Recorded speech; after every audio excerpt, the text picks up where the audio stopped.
Hello प्यारे विद्यार्थियों, हमारा न्यू टॉपिक आता है विद्युत चुंबकीय स्पेक्ट्रम। देखो, विद्युत चुंबकीय स्पेक्ट्रम शब्द को हमें समझना है सबसे पहले, उसके बाद हम इसमें आगे बढ़ेंगे। स्पेक्ट्रम शब्द आपने पढ़ा हुआ है। स्पेक्ट्रम शब्द का मतलब होता है रंगों का समूह, यानी कि जिसमें विभिन्न प्रकार के रंगों का समूह, वही क्या कहलाता है, एक स्पेक्ट्रम के नाम से जाना जाता है।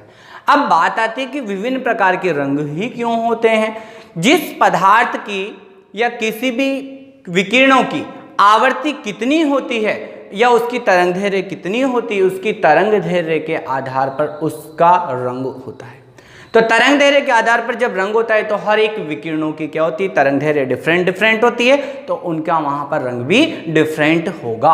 अब देखो यहाँ पर हमने जो विद्युत चुंबकीय विकिरणें पढ़ी थी, विद्युत चुंबकीय विकिरणें मैंने बताई थी आपको, जब किसी विद्युत आवेशित कण को त्वरित किया जाता है तो चुंबकीय क्षेत्र और विद्युत क्षेत्र घटक, दो घटक उत्पन्न होते हैं और दोनों एक दूसरे के लंबवत एक ही दिशा में संचरित होते हैं, जिन्हें हमने क्या कहा था, विद्युत चुंबकीय विकिरणें कहा था। और विद्युत चुंबकीय विकिरणों के हमने कुछ गुण पढ़े थे, जैसे आवर्ती पढ़ी थी, तरंगदैर्घ्य पढ़ी थी, यहाँ पर हमने उसका आवर्तकाल पढ़ा था, काफ़ी सारी चीज़ें, वेग पढ़ा था हमने, वहाँ पर सारी चीज़ें पढ़ ली थी। अब आता है उस विद्युत चुंबकीय विकिरणों का अपन स्पेक्ट्रम प्राप्त कर रहे हैं। देखो, स्पेक्ट्रम रंगों का समूह रहेगा और रंगों का समूह किस आधार पर होता है, तरंगदैर्घ्य या आवृत्ति के आधार पर। मैंने यहाँ पर आपको एक टेबल बनाई है जो बहुत इजी है, ऐसा आपको पूरा याद नहीं रखना है, ये केवल आपके समझने के लिए होती है, बस इसका थोड़ा सा तरीका याद रखना है अपन को। सबसे पहले देखो, हम एक टेबल बनाएंगे, ऐसे कैसे।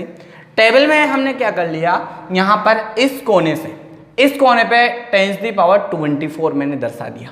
फिर ये कम कैसे होती है, देखो 10⁻24 है, 22 रह जाएगी, 20 रह जाएगी, 18 रह जाएगी, 16, फिर 12, ऐसे क्या होता है, 2-2 के क्रम में घटते हुए दर्शा देते हैं। होता तो और भी छोटे छोटे मान है देखो, पर इतने मान अपन याद नहीं रख पाते और काम भी नहीं आते, तो ये तो पॉइंटों में चलते। जैसे आपकी स्केल होती है, 1 सेमी होता है, फिर 1 सेमी में आधा सेमी होता है, फिर उसके में भी क्या होता है, वो एक लाइन होती है छोटी छोटी, तो ऐसे क्या होता है, इसमें भी वही पूरी स्केल है एक तरह से। तो इसमें आवृत्ति क्या होती है भाई, 10⁻24 से घटती हुई जाएगी इधर। देखो, यह आवृत्ति इधर क्या कर रही है, घट रही है। देखो, इधर चलोगे आप, चलते जाओगे तो ये क्या है, एक तरह से घटती हुई आवृत्ति दर्शा दिया हमने। ये क्या है, घटती हुई आवृत्ति। तो यहाँ पर अपन ने क्या कर दिया, इस कोने पे तो 10⁻24 लिख दिया और इस कोने पे 10⁻0 लिख दिया। न्यू क्या है, आवर्ती है, और आवर्ती का मात्रक यहाँ पे मैंने लिख दिया हर्ट्ज में है, यहाँ पर आवर्ती आपके पास किलोहर्ट्ज में नहीं है ये। अब देखो, 10⁻0 और 10⁻24 ये दो चीजें आपको याद रखनी है, बस इतना सा अगर आपको याद रह गया काफी है अपने लिए। और एक मध्य का भाग याद रखना है, 10⁻15 वाला, ये वाला भाग, ये क्या है आपके मोस्ट इंपोर्टेंट है, 15 वाला। अब देखो, इसके बाद तरंगदैर्घ्य याद रखनी। तरंगदैर्घ्य को अपन नीचे वाली इस पे लेंगे। यहाँ पर तरंगदैर्घ्य कितनी है, 10⁻16 से स्टार्ट करनी है। इसको आगे पीछे कर सकते हो लाइन को, कोई परेशानी नहीं है, क्योंकि यहाँ पर एग्जैक्ट तो बुक्स में भी नहीं आती। 10⁻16 यहाँ से स्टार्ट करेंगे अपन और लास्ट खत्म कहाँ करेंगे, 10⁻8 पे। तो ये क्या है, तरंगदैर्घ्य देखो यहाँ पर -16 है, -14 है, फिर -15 रह जाएगी, -14 रह जाएगी, ऐसे करते करते करते करते क्या हो जाएगा, ये -8 रह गई। अब देखो यहाँ पर -6 है, देखो इधर -14, -13, फिर -12, ये यहाँ पर प्लस में है 8, तो ये यहाँ पर 8 तक रह जाएगी। ये क्या है, लैम्डा तरंगदैर्घ्य, और तरंगदैर्घ्य किसमें है, यहाँ पर मीटर में। तो देखो, इस स्पेक्ट्रम में यहाँ पर 10⁻15 जो दे रखी है, इसमें मैंने एक अलग से बना दिया है दृश्य स्पेक्ट्रम। इसमें 7 रंग है, VIB-GYOR, विबग्योर, बैगनी, indigo, violet, indigo, blue, green, yellow, orange और रेड, 7 रंग है। इसकी तरंगदैर्घ्य क्या है, 7 रंगों की 400 नैनोमीटर से स्टार्ट होती है, धीरे धीरे बढ़ती जाएगी और 750 नैनोमीटर रेड की अधिकतम होगी, और सबसे कम किसकी होगी, 400 इसकी होगी।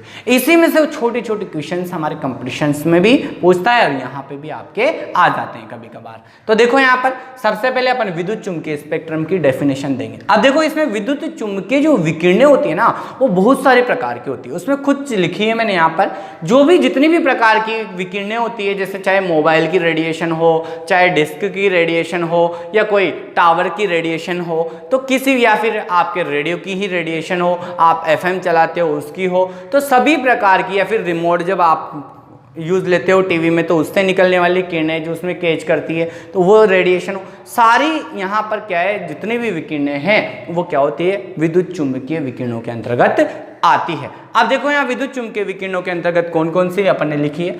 ये है गामा किरणें, एक्स किरणें, एक्सरे, जो एक्सरे कराते हैं ना अपन, कभी हड्डी टूट जाती है डॉक्टर, तो वो एक्सरेज होती है, एक्स किरणें होती है, गामा किरणें होती है। यूवी रेज, यूवी अल्ट्रावायलेट विकिरणें, अल्ट्रावायलेट पराबैंगनी विकिरणें, पता है ना सूर्य से आने वाली हानिकारक पराबैंगनी विकिरणें, वही है। IR इंफ्रारेड अवरक्त विकिरणें होती है। ये सूक्ष्म तरंगे माइक्रोवेव होती है। इधर यहाँ पर रेडियो तरंगे, रेडियो दो है, FM और AM। नॉर्मल अपन AM चलाते हैं, FM तो आप जानते हो आजकल सब ट्रेंड में आ चुके हैं, ये FM तरंगे होंगी। इसके बाद दीर्घ रेडियो तरंगे, ये हमने कुछ विद्युत चुंबकीय विकिरणें बहुत सारी प्रकार की दर्शा दी। अब देखो अपन विद्युत चुंबकीय स्पेक्ट्रम की डेफिनेशन देते हैं।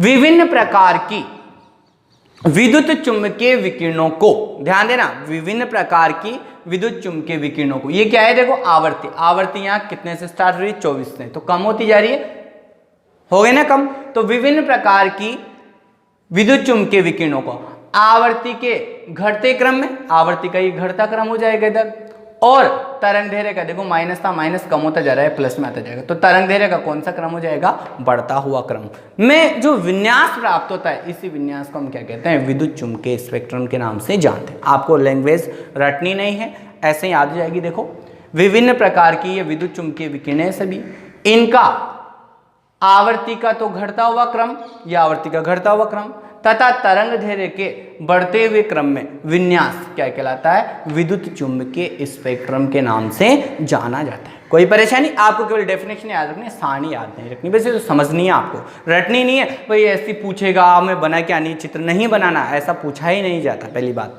तो विभिन्न प्रकार की विद्युत चुंबकीय विकिरणों की घटती हुई आवर्ती और बढ़ती हुई तरंग दैर्घ्य के क्रम में जो विन्यास प्राप्त होता है हमें, इसी को हम क्या कहते हैं, विद्युत चुंबकीय स्पेक्ट्रम के नाम से जानते हैं। क्लियर है आपकी डेफिनेशन? आगे बढ़े हम, तो देखो अब आगे बढ़ते हैं हम।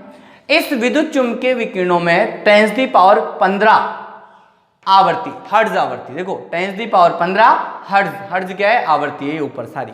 तो इस विद्युत चुंबकीय स्पेक्ट्रम में 10⁻15 हर्ट्ज की जो आवर्ती वाली विकिरणें होती है, इन्हें हम दृश्य स्पेक्ट्रम, देखो नीचे मैंने अलग से लिख दिया इसको, दृश्य स्पेक्ट्रम या दृश्य क्षेत्र के नाम से जानते हैं। इसमें 7 रंग होते हैं मुख्य रूप से, जो यहाँ पर इसको दृश्य क्षेत्र इसलिए कहते हैं क्योंकि ये विद्युत चुंबकीय जितनी भी विकिरणें हैं ये सारी हमें दिखाई नहीं देती। आपके मोबाइल है, आपके मोबाइल में जब भी कोई तरंगे आती है, फोन आता है, तो वो अपन को दिखती है क्या, नहीं दिखती। रिमोट कैच करता है टीवी से, तो वहां पर वो दिखती है क्या, टीवी कैच करती है, रिमोट को नहीं दिखती ना। तो विभिन्न प्रकार की विद्युत चुंबकीय विकिरणें हमें दिखाई नहीं देती, केवल हमें यहाँ पर क्या होता है, 10⁻15 हर्ट्ज आवर्ती वाली विद्युत, यहाँ पर विद्युत चुंबकीय विकिरणें ही हमें दिखाई देती है। इस क्षेत्र को दृश्य क्षेत्र के नाम से जानते हैं, और इस क्षेत्र में 7 प्रकार के रंग होते हैं जो उनकी तरंग दैर्घ्य के आधार के यहाँ पर क्या होते हैं, पाए जाते हैं। विविग्योर, violet, indigo, blue, green, yellow, orange, red, 7 रंग होते हैं मुख्य, जिसमें सबसे कम तरंग दैर्घ्य वॉयलेट की होती है, बैगनी की 400 नैनोमीटर, और फिर ये धीरे धीरे बढ़ती जाती है। सबसे अधिक तरंग दैर्घ्य किसकी होती है, रेड की होती है, लाल की 750 नैनोमीटर इसकी तरंग दैर्घ्य होती है। तो ये यहाँ पर यही क्षेत्र में दिखाई देता है, इसलिए इस क्षेत्र को हम क्या कहते हैं, दृश्य क्षेत्र के नाम से जानते हैं। ये भी क्लियर है आपको। अब वो आपसे इसमें एक क्वेश्चन पूछे कि सबसे अधिक तरंग दैर्घ्य दृश्य क्षेत्र में किसकी होती है, तो किसकी होगी, रेड रंग की। इसीलिए खतरे का संकेत आप जानते हो रेड बनाया गया है, क्योंकि ये हमें क्या होता है, ज्यादा तरंग दैर्घ्य होने के कारण आसानी से दिखता है, जल्दी दिखता है लाल रंग। और सबसे कम तरंग दैर्घ्य किसकी होती है, वॉयलेट की 400 नैनोमीटर, ये आपको याद रखना है। अब देखो हम आगे बढ़ते हैं। ये विभिन्न प्रकार की विद्युत चुंबकीय विकिरणें जो है उनको हम पढ़ते हैं स्टेप बाय स्टेप। देखो कौन कौन सी है, इनके ये उपयोग अपन को याद रखने, ये याद नहीं रखना, वो तो यहाँ पे सारे इसी से बनाई गई थ्योरी। देखो रेडियो तरंगे, रेडियो तरंगों की आवर्ती लगभग का चिन्ह है यहाँ पर, बराबर को थोड़ा टेढ़ा मेढ़ा कर देते हैं तो लगभग का चिन्ह हो जाता है। तो रेडियो तरंगे, इनकी आवृत्ति कितनी होती है, 10⁻6 हर्ट्ज होती है और इनका उपयोग प्रसारण में यानी कि सूचनाओं को एक स्थान से दूसरे स्थान तक भेजने में किया जाता है। कैसे भेजते हैं, जैसे रेडियो है, आपको पता है कोई न्यूज़ या खबर आती थी तो रेडियो में आकाशवाणी से प्रसारण होता है और वो खबर अपन यहाँ सुन पाते हैं, तो उसमें क्या है, प्रसारण में, खबरों के प्रसारण में रेडियो तरंगों का उपयोग किया जाता है।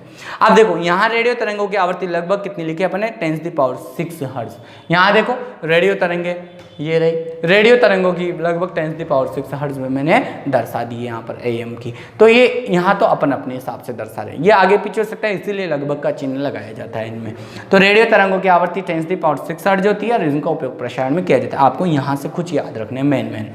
फिर देखो सूक्ष्म तरंगे, ये सूक्ष्म तरंगे रही, इनकी आवृत्ति कितनी है, 10⁻2 हर्ट्ज होती है। ध्यान देना, सूक्ष्म तरंगों की आवृत्ति 10⁻2 हर्ट्ज होती है। यहाँ पर अपन को इससे मतलब नहीं रखना है क्योंकि इससे अपन कंफ्यूजन होगा। तो 10⁻2 हर्ट्ज होती है और यहाँ पर इसका उपयोग रडार और ओवन में किया जाता है। रडार एक टेक्नोलॉजी होती है, जैसे कोई मोबाइल टावर है वहाँ पर रडार लगा दी जाती है, उसके सामने से गुजरने वाले से पक्षी गुजर रहे हैं या कोई चीज़ गुजर रही है उसको कैच कर लेती है, उसकी तरंगदैर्घ्य को, फ्रिक्वेंसी को, तो उससे पता लग जाता है कि कोई हमारी तरफ आ रहा है। आपको पता है आजकल सीमा पे विवाद चल रहा है, सेना विवाद, तो उसमें बार बार खबरों में हम देखते रहते हैं रडार के पकड़ में नहीं आती है मिसाइल, तो रडार क्या है, उनकी तरंगों को पकड़ लेती है और पता लगा लेती है बहुत दूर से भी ये हमारी तरफ आ रही, तो रडार में। और ओवन होता है, यहाँ पर देखो सभी जानते हो आजकल इसमें भी तरंगों का उपयोग किया जाता है, भोजन बनाने में, गर्म करने में, ज़्यादातर गर्म करने में इसका उपयोग किया जाता है, तो ओवन में इनका उपयोग किया जाता है। अब देखो हम आगे बढ़ते हैं, अवरक्त तरंगे, इंफ्रारेड अवरक्त तरंगे, यहाँ पर मैंने हिंदी में लिख दी। इसकी आवृत्ति 10⁻13 हर्ट्ज होती है और इनका उपयोग स्पेक्ट्रोस्कोपी वायरलेस संचार में करते हैं। स्पेक्ट्रोस्कोपी वायरलेस संचार क्या है, दो चीजें अपन को पता होनी चाहिए। पहला स्पेक्ट्रोस्कोपी, स्पेक्ट्रोस्कोपी वह तकनीक होती है जिसकी सहायता से किसी भी पदार्थ की संरचना को ज्ञात किया जाता है। जैसे आपने यहाँ पर बेंजीन की संरचना पढ़ी थी 10th क्लास में, कैसी थी, इस तरह से होती थी ना, और ये बंद होते थे। तो ये जो संरचनाएं हो किसी भी पदार्थ की या अणु की, भाई कैसे CH4 की संरचना कैसी होती है कि इस तरह से चतुष्फलकीय होती है, ये होती है ना मीथेन की संरचना आपने पढ़ी थी, मध्य में 109 डिग्री 28 मिनट का कोण होता है। तो ये सब किसकी आकृति, चतुष्फलकीय है, किसकी समतल त्रिभुजाकार है, किसकी वर्गाकार है, उन आकृतियों का पता जिस तकनीक से लगाते हैं हम, वो क्या है, स्पेक्ट्रोस्कोपी होती है। स्पेक्ट्रोस्कोपी के बाद वायरलेस संचार, वायरलेस बिना तार वाला संचार, जैसे मोबाइल फोन ही ले लो, तो उनमें इन किरणों का उपयोग किया जाता है। आगे देखो पराबैंगनी विकिरण, इनके बारे में तो आप अच्छे से जानते हो। पराबैंगनी विकिरण आवृत्ति याद रखनी कितनी, लगभग 10⁻16 हर्ट्ज इसकी आवृत्ति होती है। और आपको पता है पराबैंगनी विकिरण सूर्य की विकिरणों का क्या है, एक मुख्य भाग माना जाता है। तो सूर्य से आने वाली ये क्या है, मुख्य विकिरणें होती है। लेकिन आपको पता है इसका उपयोग कहाँ किया जाता है, खगोल शास्त्र में। खगोल शास्त्र में जो जैसे तारे इनका अध्ययन करते हैं वो खगोल शास्त्र के अंतर्गत आता है, तो खगोल शास्त्र में इसका मुख्य रूप से उपयोग होता है। और ये क्या होता है, आपने पता है ओजोन परत पड़ी थी 10th क्लास में। ओजोन परत में क्या होता है, अगर छिद्र हो रहा है यानी कि वो पतली हो रही है, जिससे सूर्य की पराबैंगनी विकिरणें सीधी पृथ्वी पे आएगी, यहाँ का तापमान बढ़ेगा, बर्फ पिघलेगी, ज़्यादा तापमान से त्वचा कैंसर जैसी बीमारियां हो जाएगी। तो ये क्या होता है, त्वचा के लिए हमारे हानिकारक होती है। क्लियर है। अब देखो इसके बाद चारों हो गई, इसके बाद नेक्स्ट आती है हमारे यहाँ पर एक्सरेज। एक्सरेज तो आप जानते हो सारे, कभी कभी हाथ टूट जाता है, कहीं फ्रैक्चर हो जाता है, तो डॉक्टर सबसे पहले एक्सरा करा के लाओ। एक्सरा क्या है, एक्सरा कोई नहीं है, एक्स रेज, उससे निकलने वाली जो विकिरणें होती है वो किरणें होती है एक्स रेज, एक्स विकिरणों के नाम से जानी जाती है। और ये एक्स विकिरणें जब किसी पदार्थ पे गिरती है ना, तो वो क्या करता है, उसका चित्र बना लेती है। तो हड्डियों का चित्र बनाने में इसका उपयोग किया जाता है। इसकी डॉक्टर केवल कुछ ही क्षमता का उपयोग करते हैं। देखो अगर इसकी पूरी क्षमता का उपयोग कर लिया जाए तो ये इतनी पावरफुल होती है, 5 फीट मोटी लोहे की दीवार कर दो और उसमें भी ये आर पार निकल जाती है और दूसरे उधर का भी चित्र ये बना सकते, इतनी इनकी कैपेसिटी होती है। आगे देखो गामा रेस, गामा किरणें, ये गामा का चिन्ह होता है, वी वाई को ऐसे थोड़ा सा घुमा देते हैं, गामा रेस। इनका उपयोग, गामा विकिरणों का उपयोग कैंसर के उपचार में किया जाता है। तो आपसे से पूछता है कैंसर के उपचार में किन विकिरणों का उपयोग किया है, गामा रेस का। ये हमारे डीएनए के लिए, कोशिकाओं में जो डीएनए आनुवांशिक पदार्थ होता है जिससे हमारे लक्षण उत्तरदायी होते हैं, यहाँ पर लक्षणों के लिए उत्तरदायी होता है, उन डीएनए के लिए हानिकारक होती है। और ये क्या कर देती है, हमारे शरीर पर जब गिरती है तो आनुवांशिक रोग उत्पन्न कर देती है, जो हमारी आगे वाली पीढ़ियों में भी क्या होते हैं, चलते रहते हैं। तो ये हमारी सारी डिस्कशन इस पे हो गई। अब देखो इसके बाद हमारा जो टॉपिक आता है वो है प्लांक का क्वांटम सिद्धांत। समझना, विद्युत चुंबकीय विकिरणों की कणीय प्रवृत्ति के नाम से भी हम इसे जानते हैं, जो एक इंपॉर्टेंट है। तो टॉपिक है हमारा विद्युत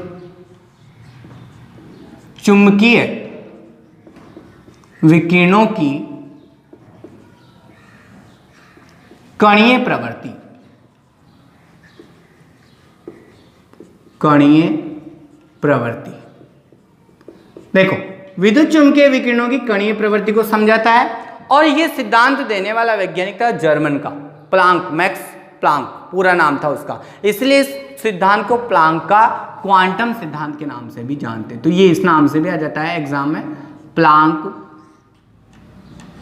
का क्वांटम सिद्धांत। अब देखो क्या कहता है प्लांक का क्वांटम सिद्धांत, यही हमें समझना है। सबसे पहले जर्मन वैज्ञानिक मैक्स प्लांक ने क्या किया, विकिरणों की ऊर्जा को समझाने के लिए, ध्यान देना लैंग्वेज समझनी है आपको, सर्वप्रथम जर्मन वैज्ञानिक मैक्स प्लांक ने विकिरणों की प्रवृत्ति को समझाने के लिए एक सिद्धांत दिया जिसे प्लांक का क्वांटम सिद्धांत के नाम से जाना जाता है। यहां तक किसी को कोई प्रॉब्लम नहीं है ना। अब देखो इसके कुछ बिंदु है।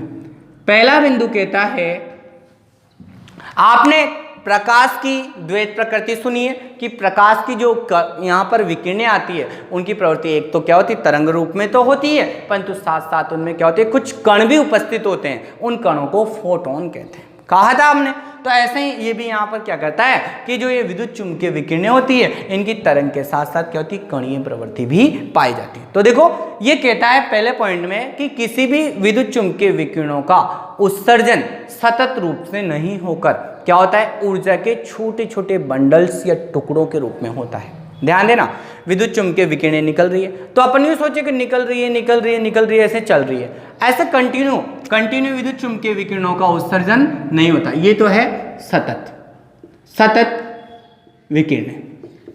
तो सतत विकिरणों के रूप में विद्युत चुंबकीय विकिरणों का उत्सर्जन नहीं होता, बल्कि यहाँ पर क्या होता है, ऊर्जा के छोटे छोटे बंडल्स के रूप में ऐसे क्या होता है, असतत। तो यहाँ लिख देंगे हम असतत, यानी कि टुकड़ों में असतत विकिरणें।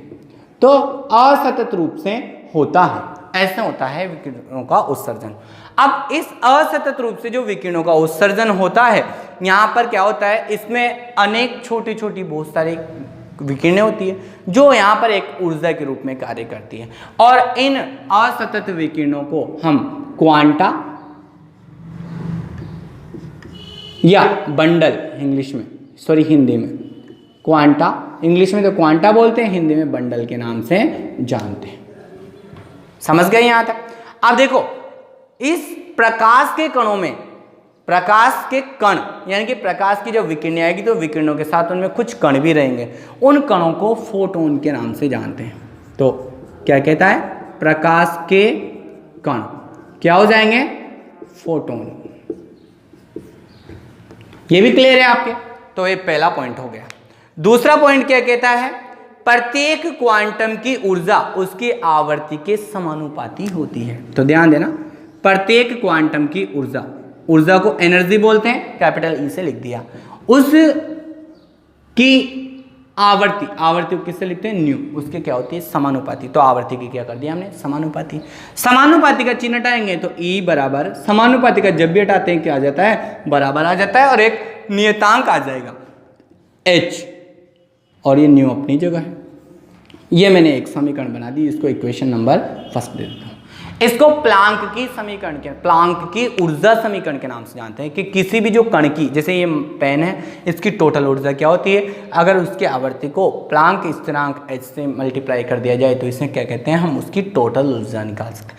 h यहाँ पर क्या है, प्लांक स्थिरांक है, तो हम लिख देंगे यहाँ h क्या है, प्लांक स्थिरांक है, जिसकी वैल्यू कितनी होती है, 6.626 इंटू 10⁻34 जूल प्रति सेकेंड। ये हमने लिख दिया। अब देखो इसके बाद चूंकि हम जानते हैं c बराबर क्या होता है, न्यू लैम्डा। प्रकाश का जो वेग होता है वो आवर्ती और तरंग दैर्ध्य का गुणनफल होता है। तो न्यू का मान निकाल सकते हैं अपन, तो न्यू बराबर क्या हो जाएगा, तो न्यू बराबर लैम्डा को ले आओ, बटे में आ जाएगा तो c अपॉन लैम्डा, ये होता है। इस मान को पलट रख दें यहाँ, तो E बराबर क्या आ जाएगा, h, न्यू की जगह आप क्या लिख सकते हो, c अपॉन लैम्डा। तो किसी भी कण की ऊर्जा E क्या हो जाएगी, hc अपॉन लैम्डा के तुल्य होगी। दूसरी इक्वेशन हमारे पास प्राप्त हो जाएगी। अब देखो यहाँ h प्लांक स्थिरांक है, जिसका मान कितना होता है 6.626 × 10⁻34 जूल प्रति सेकेंड। c क्या है, प्रकाश का वेग है, जानते हो सभी आप, प्रकाश का वेग कितना होता है 3 × 10⁸ मीटर प्रति सेकेंड। और लैम्डा क्या है, तरंग दैर्ध्य। क्लियर यहाँ तक।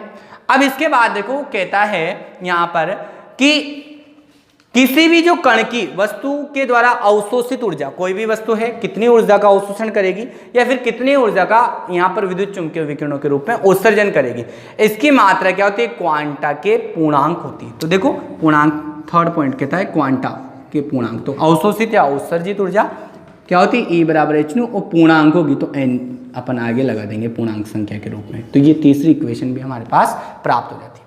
अब देखो बात करते हैं कि फोटोन की। फोटोन मैंने अभी जस्ट कहा आपसे कि प्रकाश के क्या होते हैं, जो कण होते हैं उनको फोटोन कहते हैं। फोटोन पदार्थ नहीं है, कोई पदार्थ नहीं, बल्कि किसी भी ऊर्जा जिसका द्रव्यमान किसी भी ऊर्जा के क्या है, यहाँ पैकेट्स हैं। तो यहाँ पर अगली चीज आती है हमारे पास कि फोटोन, इधर लिख देते हैं अपन,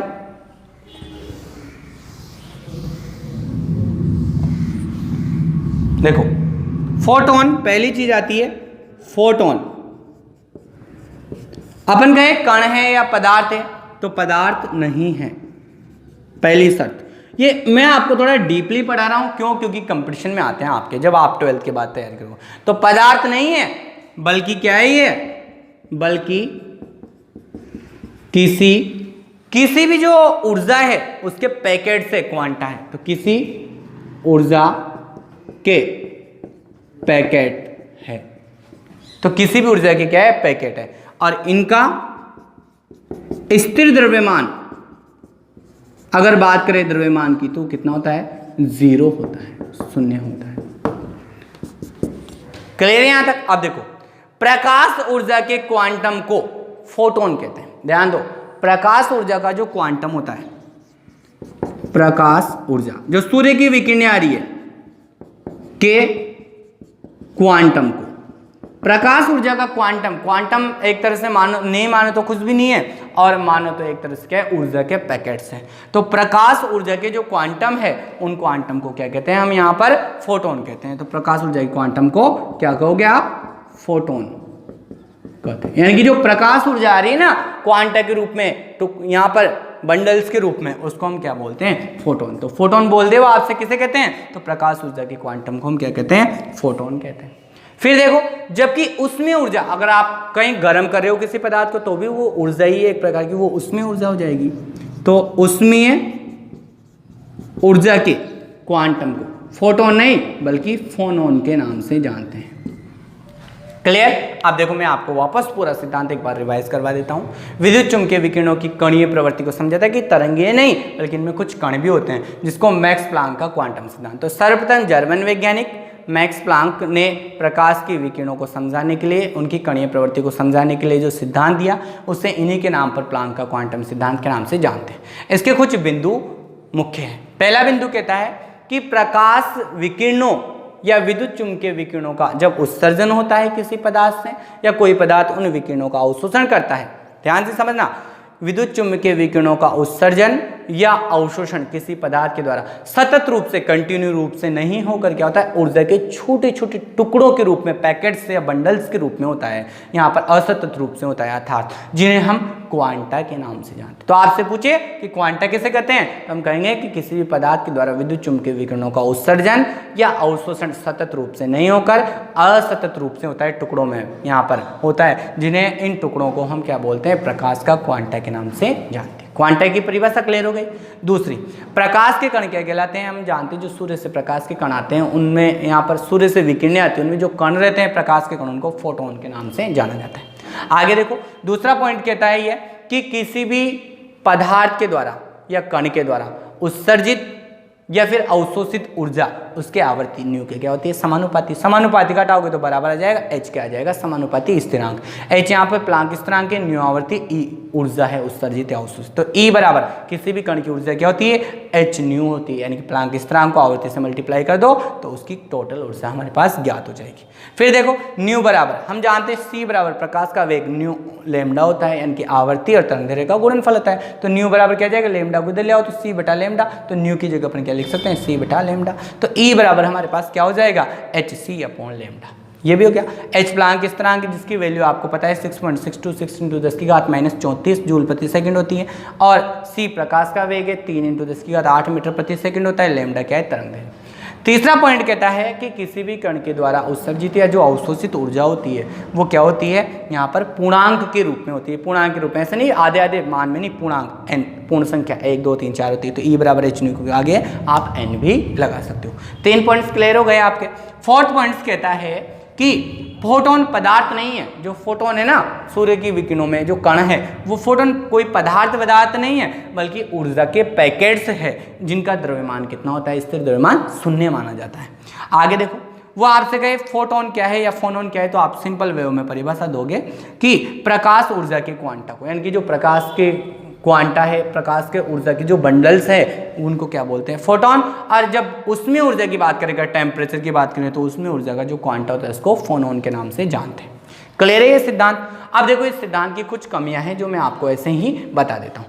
ये सिद्धांत क्या हुआ कि प्रकाश की तरंग प्रकृति के आधार पे, आपको ये अच्छे से पता है, प्रकाश की तरंग प्रकृति के आधार पे प्रकाश के कुछ गुणधर्म, जैसे अपवर्तन पढ़ा था आपने 10वीं क्लास में। अपवर्तन क्या था, याद करो आप, जब प्रकाश की किरण एक माध्यम से दूसरे माध्यम में, जैसे वायु से जल में, तो सघन से विरल में, तो एक माध्यम से जब दूसरे माध्यम में प्रवेश करती तो दो माध्यमों के अंतरापृष्ठ जहाँ पे वो मिलते हैं दोनों माध्यम, वो अपने मूल पथ से मूल दिशा से विचलित हो जाती, थोड़ी सी मुड़ जाती है। इस घटना को क्या कहा था हमने, अपवर्तन के नाम से जाना था।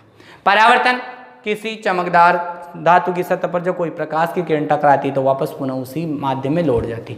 विवर्तन क्या होता है, जब 2 किरणें चल रही है तो यहाँ से तो अलग अलग चलेगी, आगे जाकर वो एक हो जाएगी और मिल जाएगी।